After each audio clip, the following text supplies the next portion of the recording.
Continuamos con nuestro panel de abogados. Tengo aquí un mensaje de texto que me llega con unas preguntas de un amigo televidente.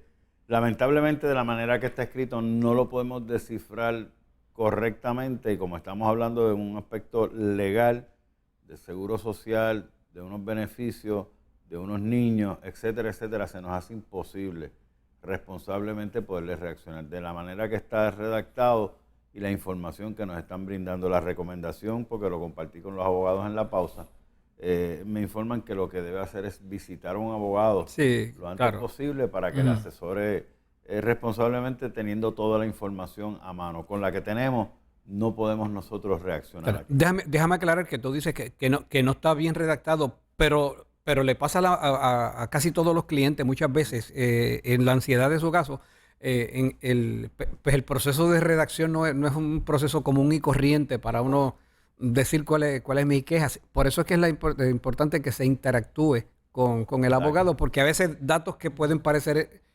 insignificantes o irrelevantes a la, a la vista del cliente, pues cobran importancia.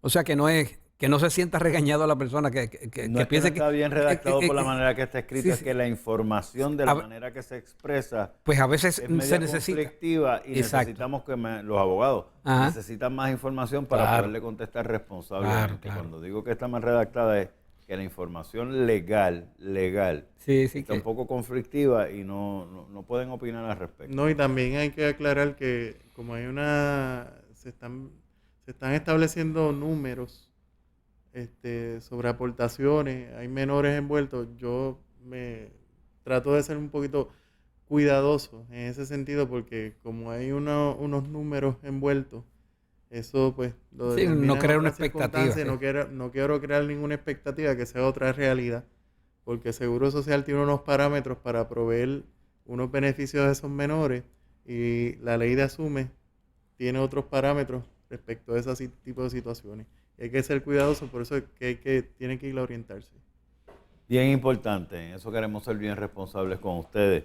Estábamos hablando, y el licenciado Carlos Pérez trajo ahí al final del segmento anterior, que llevar un caso, los costos, etcétera, etcétera. Muchas personas dicen, pues si esto no me sale bien, pues yo te voy a demandar. Con contratar un abogado es suficiente para ir y demandar por la razón que sea, o ir a un tribunal ya de por sí lleva unos costos. Imagínate, ¿Cobra el tribunal por radical o no cobra el tribunal por radical? hay unos costos de erradicación que a lo mejor no son sustanciales, digamos, en términos de una reclamación, pero sí la reclamación misma puede afectar el acceso a la justicia en ese sentido. Imagínate que tú necesites, digamos, en un caso de daños y perjuicios, Exacto, eso es lo que trae. una prueba pericial, Ujú. este, o un caso de propiedad, un perito, un ingeniero, un agrimensor, lo que sea, pues ya esos son costos que se añaden al caso y muchas veces pues a veces no se hacen viable una reclamación por los costos. Eso es así, o sea, no se puede tapar el cielo con la mano. O sea, el sistema de justicia pues cuesta y le va a costar a la persona y le cuesta en Puerto Rico y le cuesta en otros lugares también. O sea, Y no no estamos hablando. solamente el sistema de justicia, sino para defender la verdad y la justicia, Ujú. pues Claro. tienes que recurrir a otros profesionales en otros campos para avalar el planteamiento tuyo. Como tú dices, un Sí, un agrimensor, un ingeniero. perito, Por pues, ejemplo, digamos. en los casos de daño, antes de ir a una reclamación de daño a través del tribunal, siempre hay que tener un perito que evalúe los daños consecuentes a la reclamación. Y eso tiene un costo bien alto. Entonces, yo a veces siento a las personas y le digo, bueno, si la persona o entidad de la cual tú sufriste el daño tiene un seguro, pues mira, a veces hacemos el ejercicio del seguro dentro del término prescriptivo, ¿verdad? Siempre y cuando no venza, porque si va a interrumpir, pues si va a vencer, ya las reclamaciones extrajudiciales del tribunal estableció que no interrumpen, o sea, el año prescriptivo en los casos de daño. Pues yo trato de ser responsable y si hay una aseguradora que podamos hacer el ejercicio y pagar por esa cantidad y es justo, porque también hay que ser realista, los gastos, cuando tú vas sumando y restando, todos los gastos que tú has tenido en el pleito te vienes a veces transando por lo mismo de lo que los seguros dan. En algunos casos, no estoy diciendo que son todos, voy a hacer la salvedad, porque hay reclamaciones que los seguros no alcanzan solamente una cuantía y el resto pues la persona tiene que responder. Por eso es que hay una demanda en daños y perjuicios que se trae al llamado de la demanda a las personas y a las aseguradoras. Pero también cuando son reclamaciones de accidentes, pues hay unas cubiertas que tienen por ejemplo, las entidades privadas. Y entonces esas reclamaciones pues tienen unas cubiertas que alcanzan tantas cantidades de acuerdo a la reclamación y los topes que ellos tienen por contrato. Pues siempre hay que hacer el ejercicio para poder responsablemente decirle no entres en todos esos gastos, porque te vas a gastar en el perito, claro. Te va a cobrar 800 la hora por deponer, un ejemplo.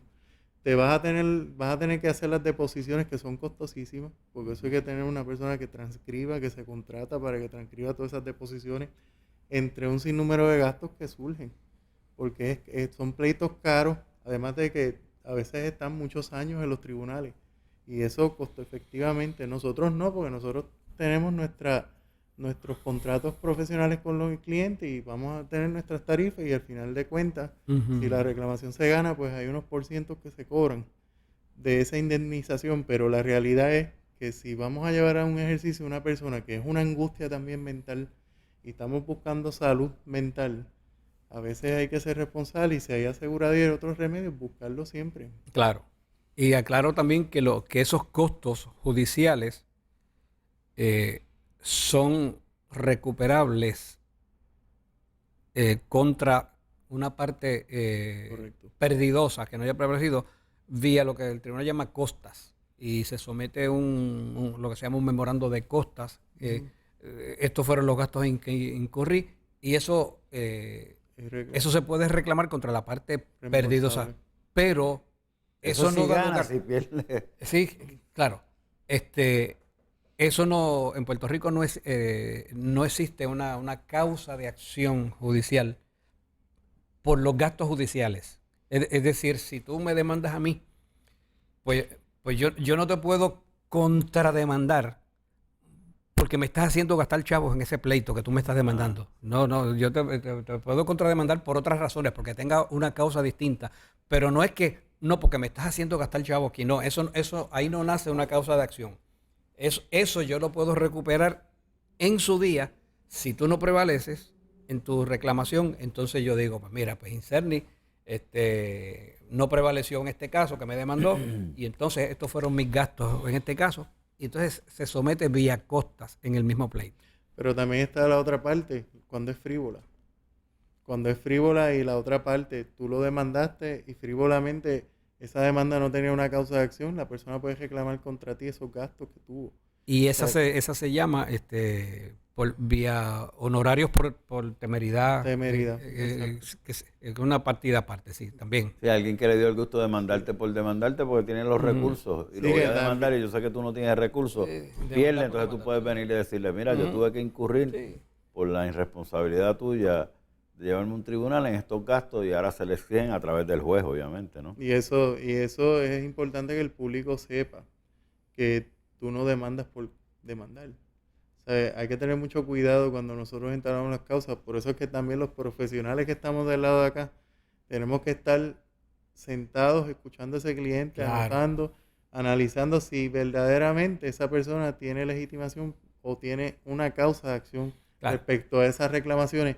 Porque también está la demanda frívola que llueve y a eso tiene consecuencias y a veces nosotros mismos los abogados no advertimos a los clientes de que si eso es frívolo tienes que responder por los gastos que tuvo la otra parte.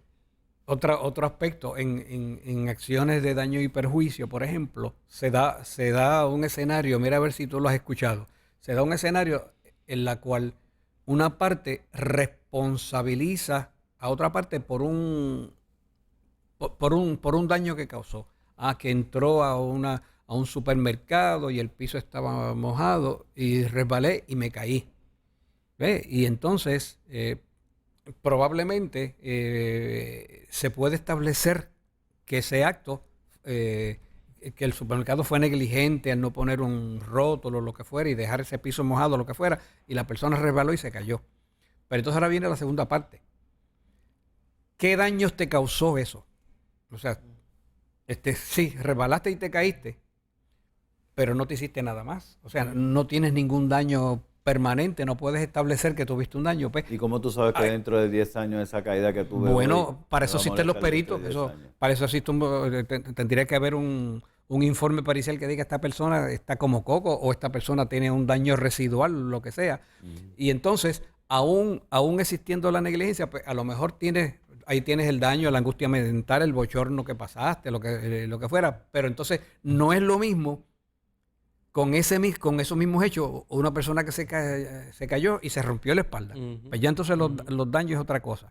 Y muchas veces la persona puede establecer la negligencia de un acto contra otra parte, pero entonces los daños es otra cosa. Y eso es lo que hay que evaluarlo. Entonces uno puede decir, a lo mejor sí, puedo establecer la negligencia, pero ¿de cuánto estamos hablando en términos de daños? ¿Qué daños sufrí que pueda probarlos? Lo cual entonces pudiera pasar de lo que hablamos, que a lo mejor no vale la pena llevar el caso porque los gastos mismos pues se comen la reclamación, ¿no? Ahí es que necesitamos buena orientación de los abogados, porque tú oyes a las personas hoy en día, o sea, resbalé ahí, voy a demandar al supermercado o a la tienda que sea. Yo también voy a demandar al vecino porque me está mirando mal por las mañanas. Voy a demandar por esto, voy a demandar por lo otro, voy a demandar a esa tienda porque hay un empleado que me está siguiendo desde que entré. No, la gente hace, todo el mundo voy a demandar. Y yo sé que hay muchos profesionales que no toman esos casos porque no van para ningún lado, son frívolos, ¿verdad? Pero hemos desarrollado una cultura que yo creo que viene bastante aprendida de los Estados Unidos. Estados Unidos demandan por estornudar. Y pretendemos hacer lo mismo y no funciona así, el sistema no funciona así. Y también hay que aclarar que esa recurrencia en reclamaciones, las aseguradoras investigan. Si ven que hay un patrón de una persona que cada rato se tira al piso, vamos a decir, o se cae, tú sabes que es verdad, Carlos, tú sabes que eso pasa, las aseguradoras no son tontas, tú sabes, esta gente analizan y ven riesgo y ven incluso si todas las preguntas cuando está la reclamación, pregunta si has tenido reclamaciones anteriores y ellos tienen esa facultad de investigar, porque el problema también y es que cuando ha llegado gente a mi oficina que tienen ese tipo de costumbre, porque me he dado cuenta en la entrevista y hay que tener mucho cuidado. Nosotros los abogados tenemos que tener mucho cuidado también, porque esa recurrencia de reclamaciones tiene unas consecuencias también, porque eventualmente le van a parar, como decimos acá en buen español, el caballito a la persona y le van a decir, espérate, ¿no? Que tú tienes un problema de estar reclamando cada vez que te da la gana, y eso no es así, y hay gente que en realidad viven de eso. Bueno, existen, porque yo conozco un caso, por referencia, ¿verdad? Que estas personas viven de eso, ellos demandan continuamente por lo que sea, y literalmente viven de eso. Y tienen que tener cuidado porque tienen sus consecuencias, eventualmente hasta legales, incluso. Viven de eso hasta que los pillen, entonces brille la justicia. A la inversa. Me escribe el amigo del caso de la pensión, los niños, el seguro social, etcétera. Agradece la información. Ha tratado de conseguir un abogado que tome el caso, no lo consigue, nos pide consejos de qué abogado lo puede ayudar a trabajar a él con el asunto de las pensiones a menores. Yo lo que le voy a decir, aquí ponemos los teléfonos de los licenciados cuando ellos están hablando en pantalla, copie el número, distinguido caballero, y comuníquese con ellos y ellos que le hagan la recomendación ya fuera del programa sobre a dónde usted debe dirigirse y así ellos tienen más información. Cada vez que ellos hablen, la parte de abajo de la pantalla aparece el número de ellos. Por si usted me está escuchando en la radio y no lo ve, yo voy a repetir los nombres cuando estén ellos hablando. Amigos, vamos a esta pausa y regresamos con ustedes en breve.